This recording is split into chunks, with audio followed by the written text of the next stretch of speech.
ఈరోజు నేను healthy వర్షన్గా multigrain ఆట షుగర్ రిలీజ్ కంట్రోల్తో బిస్కెట్స్ అయితే ప్రిపేర్ చేస్తున్నాను. ఈ షుగర్ రిలీజ్ కంట్రోల్ కొంచెం చేదుగా ఉంటుంది. ఇన్ కేస్ మీకు నచ్చకపోతే నార్మల్ గోధుమ పిండితో కూడా ఈ రెసిపీ చేసుకోవచ్చు. సో ఇక్కడ ఒక బౌల్ తీసుకుని 4 కప్పులు గోధుమ పిండి తీసుకున్నాను. కొద్దిగా వంట సోడా వేసుకున్నాను.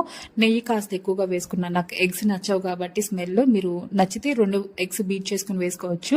సో నెయ్యి ఎక్కువగా వేసుకుంటే బిస్కెట్స్ క్రంచీగా వస్తాయండి. మీరు షుగర్ పేషెంట్స్ అయితే షుగర్ బదులు బెల్లం యూస్ చేయండి. ఇక్కడ నేను 2 కప్పుల బెల్లాన్ని, 2 కప్పుల పంచదారని షుగర్ పౌడర్ చేసుకుని వేసుకున్నాను. 2 టేబుల్ స్పూన్ల వరకు ఇలాచీ పౌడర్ వేసుకున్నాను. ఫ్లేవర్ బాగుంటుంది. ఇక్కడ గట్టి డవ్ అయితే మనము ప్రిపేర్ చేసుకోవాలి. ఒక 30 మినిట్స్ రెస్ట్ ఇచ్చిన తర్వాత చపాతీలా వత్తుకోవాలి. అండ్ చాలా సన్నగా వత్తుకోండి. బిస్కెట్స్ అప్పుడు చాలా క్రంచీగా వస్తాయి.